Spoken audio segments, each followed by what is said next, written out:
Okay, good morning, everybody. Yesterday we started with pneumatic systems. We saw the basic elements in pneumatic systems, and in those elements we had compressors, and then different types of compressors we saw. Then we started off with the receiver. Receiver, as you can see on the screen, we have this is also called as a pressure vessel. While studying design engineering, you must have studied design of pressure vessels. The pressure vessel, it has got the pressure gauge. It is actually a thick cylinder capable of sustaining high pressures. So pressure sensor would be there, or pressure indicator would be there, temperature indicator would be there. There will be some safety valve and vent, and then you have a drain for draining out the air or cleaning the thick cylinder, so to say. And then you have the discharge valve coming out of the receiver or the reservoir or accumulator, whatever you call it as. So this receiver collects and stores the air from the compressor. We are not getting into the design part of it. Only thing is that what is the utility of receiver we want to know. Then you have an important element called as air dryer. The compression process produces a lot of water because of compression, which is forced out of the compressed air. The water must be removed using a dryer. Now there are different types of dryers which are essential in use for pneumatic circuits, because this compressed air will be doing some work through cylinders. It will be passing through the pipeline, it will be passing through different valves, and then it will be moving to the cylinders, pneumatic cylinders. So there water content is not advisable. That might erode and rust your components. So water must be removed, and this work is done by air dryer. Then we have the piping network from the compressor.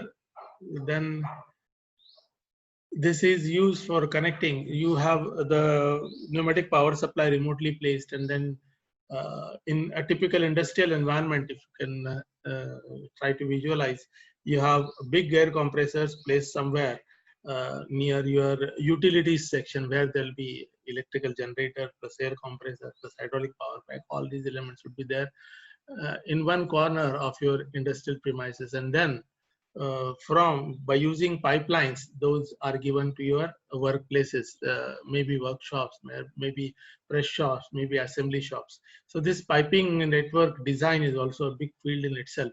So we have the air distribution provided by using piping. These are provided with some valves, flow control valves, accumulators. Then you have pressure control valves, those are used, and then you have a typical distribution system. As this is a sketch of a compressor, reciprocating compressor, the compressed air going to the accumulator or receiver. And then if we don't use the receiver, what would be the problem? You might get a fluctuating air supply, isn't it? When the compression stroke is there, that discharge pressure, that will be a pulsating airflow. We want a stabilized airflow. So this receiver works also as accumulator or stabilizer, so to say. Then from there it goes through a dryer and then through piping network. And this drain is meant for removing the water that is accumulated in the compressed air. Then different types of valves, we have to be a bit attentive. You have the cylinders, you have different types of valves, which we'll be seeing in details in the coming slides. In a typical pneumatic circuit, actuating devices can be linear or rotary. Rotary actuators are called as air motors. We are talking about pneumatic circuits. And then linear actuating devices are pneumatic cylinders. And the valves those we use, what they can do, they can condition, they can regulate, they can restrict the flow, they can direct the flow, then they decide. That means they can work as logic control also. They can work as a directional control valve. They work as check valves or restricting valve. They can work as a regulatory valve. They can condition. So conditioning valves are also there used in pneumatic circuits. So it's a typical pneumatic circuit. As you can see, the circuit extends both the cylinders in a sequence. When the two push button switches are pressed together, the cylinders will stop when the stop push button alone is pressed. This we'll see later on. This is just to give you a feel of a pneumatic circuit. Now these pneumatic circuits, these are the schematics of pneumatic circuits. Please be attentive. we'll see the circuit design later on, just to have. So these are the two push buttons, start and regulatory button, shown in the red square bracket. So this is your control panel, so to say, and all these piping and valves will be there near your actual system. Maybe a pneumatic press is there, pneumatic hammer is there, wherever. So this will be essentially your control panel, so to say. As you can see, this is your control panel. All the push buttons are seen. Then you have direction control valves. Then you have flow control valves. You have spring actuated direction control valve. Then you have limit switch actuated directional control valve. And then pressure relief valve we have. And this check valve, one directional valve. You have a restrictor. So these things we'll see in details. This is how we draw the pneumatic circuit. This is the conditioning part. You have a lubricator, pressure controller, and filter. This is your compressor. The compressed air starts from here. You have the pressure regulator. You have pressure regulator. Then you have pressure control valve, pressure relief valve, then filter, dryer, and then that conditioned air goes to your pilot operated or push button type control valve, and from there it goes to two circuits separately. This is one circuit. This is first hydraulic cylinder. This is first pneumatic cylinder. This is second pneumatic cylinder. Now, more or less, the pneumatic circuitry and hydraulic circuitry are similar. Only the valves would be different. And what is the essential difference you feel? Normally, in directional control valves, pneumatic control circuitries, you'll find that the outlet valves are exhausted, or the air after doing work is exhausted to atmosphere. Whereas in hydraulic circuitry, that oil cannot be exhausted to atmosphere. It is to be recycled. So it is connected to your hydraulic accumulator. So this is the essential difference between pneumatic circuit and hydraulic circuitry. The exhaust air is exhausted to the atmosphere, whereas in hydraulic circuitry, the exhaust oil or the outlet oil is accumulated. It is not vented to the atmosphere. This is the essential difference. Then we have different components. We'll see these in details. The previous circuit contains a filter regulator lubricator, FRL unit, filter lubricator and regulator and lubricator unit. Yeah. This is the, as I told you, this is the FRL unit, filter, lubricator, and dryer and regulator unit. Okay. So then we have, which is connected to the mains air supply from the compressor. We have seen. Logic valves decide when the operation begins. Now these are pneumatic logic valves. Remember, these are not electronic logic valves. Control valves direct the air. And then restrictors control the speed of the cylinders. How do they control the speed of the cylinder? By controlling the flow rate of the air. The following slides show some common pneumatic devices and their symbols as used on engineering drawings. These you need to remember, friends. So this is a 2x2 directional control valve. Now what this nomenclature indicates? Remember very clearly. So this is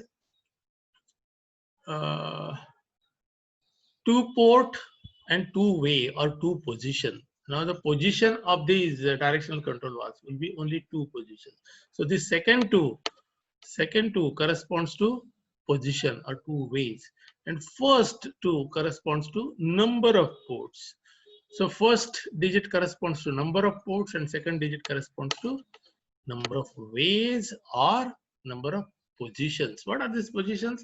Slider positions. When the so if you look at this sketch, this is a 2x2 means what? You have how many ports? 1 port and second port. 1 port and second port. So 2 ports. And how many are the positions? This is the flow allowed position and this is flow blocked position. So this can be moved. This can be aligned as per my requirement. So this is 2-port, 2-position directional control valve. It is also called as 2x2 valve.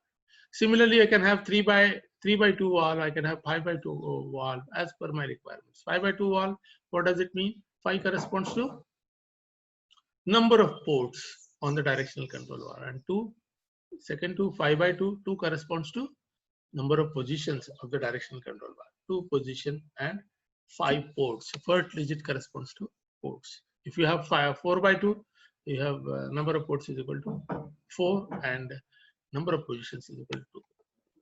How the symbol works, consider the animation. Air is initially blocked from passing through the valve, as you can see. See, this is the first position. Device actuated. Now this actuation of device can be by using a pilot valve, can by using a lever, or some pilot pressure is also applied. So there can be one more pneumatic supply will push or pull this directional control valve. So device actuated. So this is a 2 by 2 valve. So one inlet and one discharge. So 2 ports and 2 positions. So 2 by 2 valve. Device actuated. Air in and air out. This is one position. Now, air is now allowed through the valve to the output. And second, okay, the second position, you can see what will happen. See the second position. Okay, this will be pushed. Well, it is not, animation is not working. In the second position, what will happen? This valve will be pulled so that this will be aligned with my supplier. So what will happen? The airflow will be blocked. Okay. The 3 by 2 directional control are normally closed. Normally closed. This is normally closed. This is the supplier and this is the exhaust. Okay. This is the supplier and this is discharge. Okay. So this is normally closed. 3 by 2. Why 3 by 2? 1, 2, and 3. Number of ports is equal to 1, 2, and 3. And what are the positions? 2 positions. So this is 3 ports, 2 position, 3 by 2 directional control valve, which is normally closed. And when it is actuated, when this is pushed, then this will be aligned here and the supply air will flow to the outlet. 3 by 2 valve allows the exhaust air to vent to atmosphere in the off position. This is normally closed. 3 by 2 directional control valve normally open. So this is a normally open NO and that is called as NC. Normally closed is NC and normally open is NO. So what will happen here? Normally open. So this is the position 3 by 2, 1, 2, 3 ports. So normally open, the air is coming from supply and going to the discharge and going to my device. Okay. So this is normally open. And when this is actuated, this will be aligned here and the flow will be blocked. Okay. So we'll move further. 5 by 2 directional control valve. What is important? Normally used with double acting cylinders. 5 by 2. 5 port valve switches the 2 output ports from exhaust pressure to pressure exhaust. Normally used with double acting cylinders. So why this is 5 port 2 position? 2 positions, as you can see, 2 positions. This is the original position.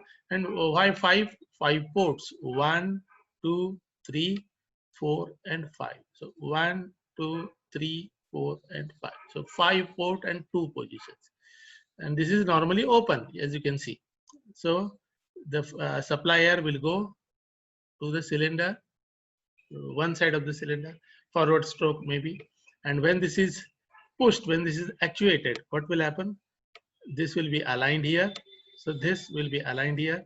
So the flow will go to the other end of the cylinder. And then the cylinder will be pushed back. So this is a double acting cylinder. And then what will happen? This port, discharge port, will be aligned here, isn't it? And then it will go to exhaust. Okay, this will be exhausted. So inlet originally and then exhausted. And when this is aligned, inlet will go to here, inlet will go here, and backward stroke, and then exhaust will be aligned here. Exhaust will be aligned here. Okay. Exhaust will be aligned here. This is the 5 by 2 directional control valve. Now inside the 5 by 2 valve, just to know the working, 5 by 2, 5 ports, 1, 2, 3, 4, 5. So this is the pilot operation valve. Okay, this is also called a spool. How to move this spool when I want to change the position? So for that, the hydraulic or pneumatic supply is provided here just to actuate this valve. In this position, the pressure is allowed from P to B. In this position, the pressure is allowed from P to B. Exhaust from A to S. This is inside of the 5 by 2 valve. And then when this is pushed like this, when this is pushed, this pilot operated or manually operated, lever operated, or sometimes it is solenoid operated also. So these valves can be operated in number of ways. Now, in this position, the pressure is allowed from P to A. Pressure is allowed from P to A. Here it was P to B, now it is P to A. Exhaust from B to R. Exhaust from B to R. Okay, this is how the 5/2 spool operation animation shows the spool operating when each pilot is operated. This animation, I don't know if it is working or not. Okay, this is P to B and this is P to A. Now the cylinder, this is known as a linear actuator. This is the component that provides the movement to achieve the machine operation. Okay, so double acting cylinder, ports, supply port, discharge port. This will become in reverse stroke. It will become supply port. This will become discharge port. What this arrow means? This is controlled cushioning effect. Controlled cushioning. So I'll be having one more unit here where I'll be bleeding up some of the air, or I'll be bleeding up some of the hydraulic oil, so that when it reverses back, it does not ram on the body of the cylinder. It will have a cushioning or shock absorbing effect. So controlled cushioning is shown by this symbol. The symbols you can see cushion operation. See, you have the orifice, throttle, so to say.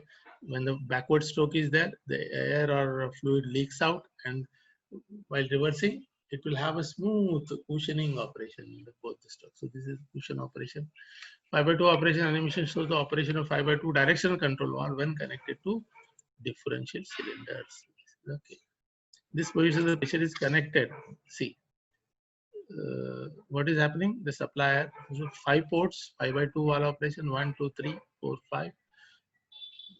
Initially, backward stroke, exhaust is going to the atmosphere, and when I actuate this, when this is aligned here, what will happen? When the device is activated, pressure is switched to the back of the cylinder, which now extends. When back of the cylinder, this bar or this piston rod extends. Note that in both the position, air must be able to escape via exhaust ports. Okay, these are the exhaust ports. Okay, so this is how. Second case, when this is aligned here, the supply will go to the forward part, the front part of the cylinder, and then I'll have backward port, and the exhaust port there will be exhausted. 2 pressure valves. So this is called as AND gate, logic gate. 2 pressure valves. An output is achieved when input 1 and input 2 are activated. When input 1 and input 2 are activated, I'll be getting some output. This is the symbolic representation of pneumatic AND gate. 2 pressure valve. Shuttle valve provides me OR gate. In pneumatic system, shuttle valve provides me OR gate. And output is achieved when input 1 or input 2 are activated. Input 1 or input 2. Input 1 or input 2 are activated, I'll be getting some output. So this is achieved by using a shuttle valve. So remember, friends, right? Shuttle valve provides me OR logic operation. Pressure regulator valve with relief port. This is the symbol. The output pressure is regulated by the spring pressure. Okay.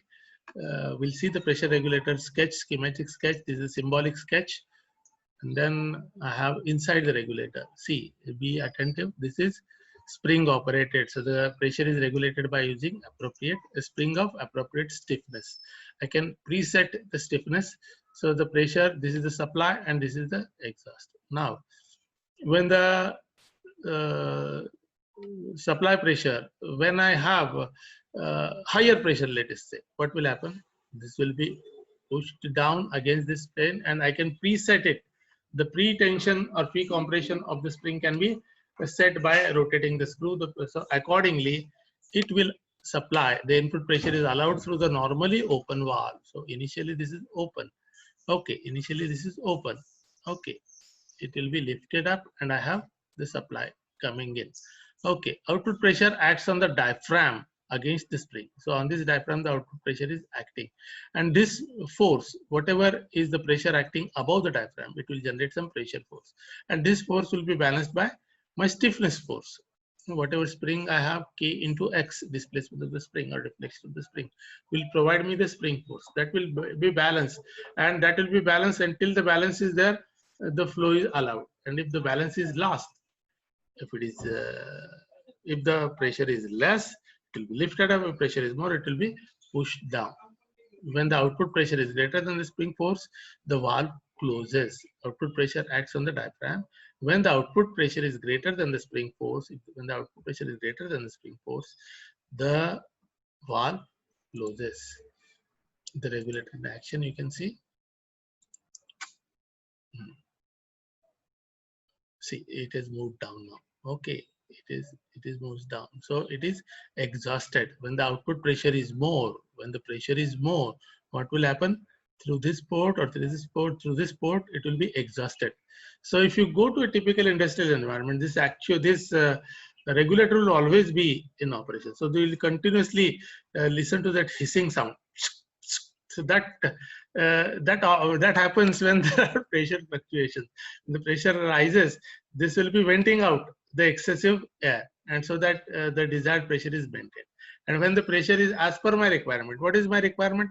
And this spring will be exerting the pressure force or the stiffness force as per my requirement.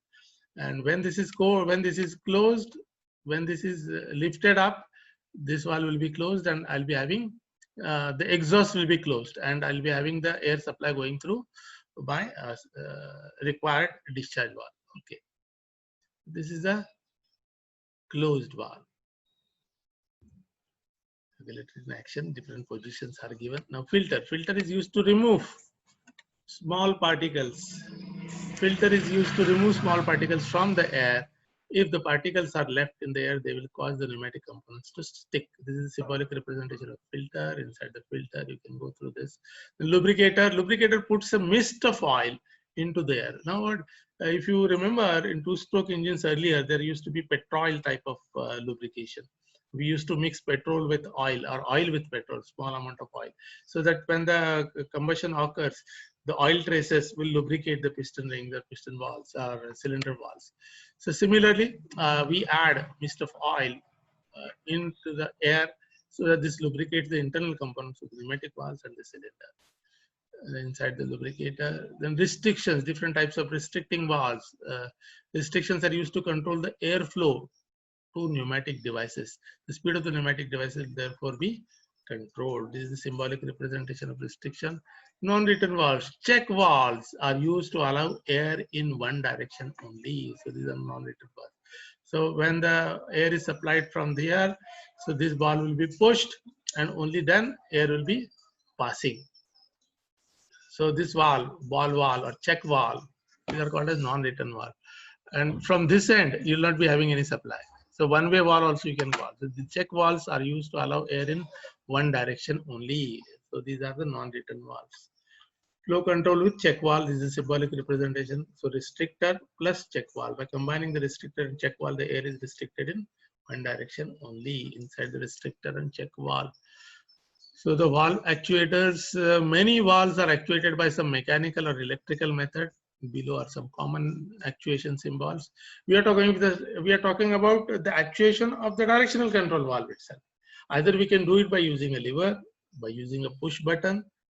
By using a push button, this is a symbolic representation of push button. You have a hand lever. You have a pilot pressure. There will be some additional pressure which will be, this is called as pilot operated valve. Then you have solenoid or electromagnet. Solenoid operated valve is also there. The valve actuation is also there. Pilot or solenoid. So solenoid, this is the symbolic representation. It will be one rectangle with a cross line. Pilot, you have a triangular symbol. And then pilot or solenoid. So this is symbol is for pilot and this is for solenoid. Pilot or solenoid. Pilot and solenoid. So we'll be having symbol in symbol. So triangle plus this cross line. So pilot and solenoid. Pilot spring operation on a 5x2 valve. Before the button is pressed, the spring holds the spool valve. When the button is pressed, the button force overcomes the spring force and the valve switches position. When this button is pressed, this will be doing work against the spring force and this will be pushed further. So this is the button pushed and this should change the position. 5 port 2 position. Simple circuit operation, friends. See, this is the 1, 2, 3, 4, 5 by 2 directional control valve. you have controlled cushioning, double acting cylinder, flow like this. So this is a limit switch operated. This is a roller operated the directional control valve. Okay, when this is touching here, it will be pressed, and then I can bring in the different circuit into actuation. As you can see the arrow.